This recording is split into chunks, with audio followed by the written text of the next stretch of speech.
What happens when you bury someone's heart, and what happens when you allow your own heart to get buried?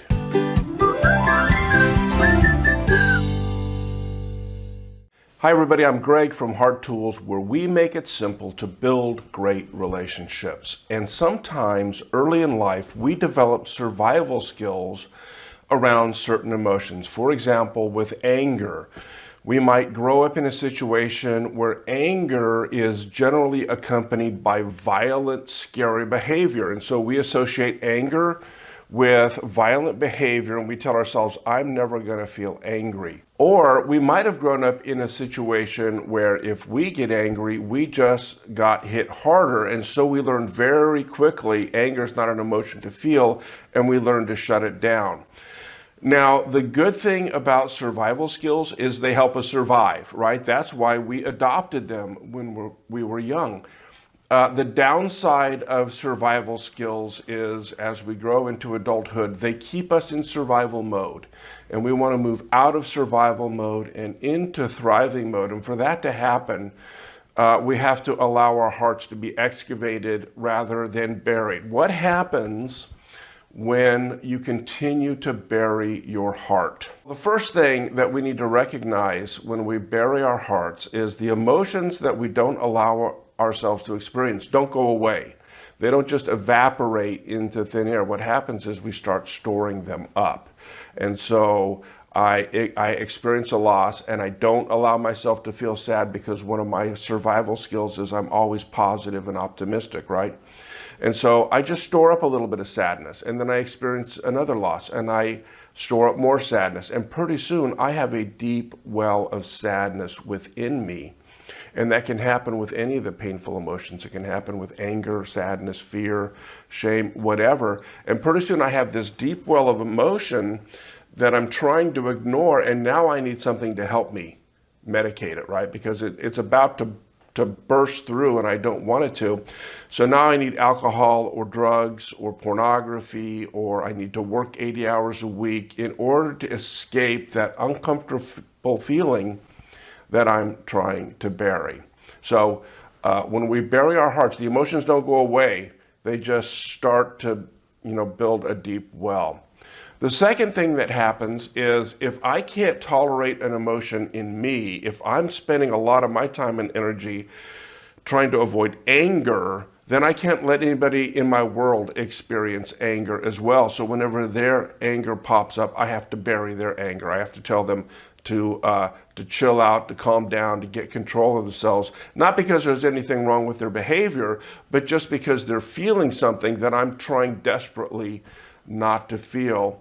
And then the third thing that happens is because I am not experiencing this emotion and learning from it and connecting and saying, okay, I'm feeling angry with this, that means something I love is under attack. I need to take steps to protect it. I'm not connected to what's going on in my own heart.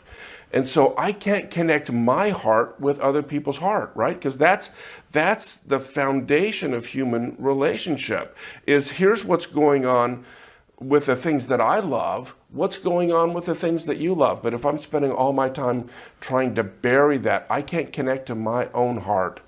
And then I can't connect with your heart as well. And there is a myth that we sometimes believe about connection in our culture, and it's this.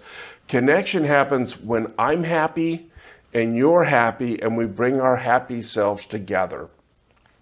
But that's not true if we're not happy, right? What the real way connection happens is when I bring my authentic self and you bring your authentic self. And so I can come home at the end of the day and my wife says, hey, I'm really feeling angry today because this thing happened. And I could say, wow, thanks for letting me know that. It helps me feel connected to you. I'm feeling really sad today because this thing happened. And we have genuine connection because we're both aware of what's going on in our hearts. So here's what I would encourage you to practice with this video is just become aware of what emotions you have a hard time tolerating in others? What emotions do you have a hard time allowing the people around you to feel? there's a good chance that that's emotion you're also not allowing yourself to feel. And then once you've identified it, let's say I have a hard time allowing people to feel sad, right? Once you've identified it, just get our relationship dashboard check tool on this website and just visualize yourself being aware of the 3 steps of that dashboard check when someone else is feeling sad. Or imagine yourself being aware, wow, they're really feeling sad. Imagine yourself being aware, oh, this means they've lost something that's important to them and then allow yourself to be aware of what they need to do. Oh, they need to grieve it and give it up. Don't talk to them about that at this point. What I just want you to practice is being aware of what those emotions mean, because we only feel things about things that matter to us, about things we love. And that's going to be the first step of really feeling connected to the people in your emotional universe. And next video, we're going to talk about a next step that you can take to really feel connected to the people that you love. Simple steps, practice, practice, practice. That's what Heart Tools is all about.